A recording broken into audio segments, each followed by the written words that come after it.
اهلا بكم في سلسله الدليل الشامل اللي بنشرح فيها موضوع من اهم المواضيع النهارده، الغضاريف والحاجز الانفي. موضوع مهم، والاثنين دول عاملين لخبطه عند الناس كلها. تعالوا نشرحه بسرعه جدا. ده الشخص الطبيعي حاجز انفي في النص مش معوج ومعدول 100%، غضروف صغيرين والهواء داخل 100%. ده شخص طبيعي. اي حاجه هنتكلم فيها واي عمليه هنعملها عايزين نوصل للمنظر ده. طيب لو في عندنا حاجز انفي معوج، ايه اللي بيحصل؟ الحاجز الانفي اللي معوج بيخلي دخول الهواء في الناحيه المعوجه 10 والناحيه السليمه، مش السليمه بقى، الناحيه المعوجه الكبيره 90%. ده حاجز انفي معوج. هل ده الحاجز الانفي والانف تفضل كده؟ ابدا. بعد شويه بنبص نلاقي حصل تضخم في الغضروف. عمر الغضروف ما بيكبر لوحده، الغضروف بيكبر بسبب من اهم اسبابه الحاجز الانفي.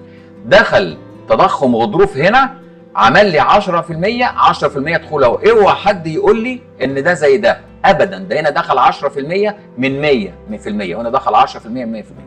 علاج ده ايه؟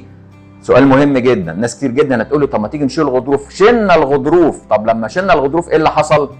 دخل هنا 10% زي ما هي، لان الحاجز موجود، انما هنا 90% موجوده هوا زياده، عمل لي مشكله كبيره جدا. عشان كده دي اسمها عمليه اسطال غضروف. اوعى حد بحذره يعملها، لانك بترجع لي نفس المشكله تاني، اخذا في الاعتبار ان الغضروف بيرد مره تاني وكانك ما عملتش عمليه. امال هنوصل لل100% دي ازاي والطبيعي؟ بالعمليه بتاعتنا دي. عمليه حاجز انفي، تقويم حاجز انفي مظبوط 100%، وعمليه تصغير غضروف، وهنشرح بايه؟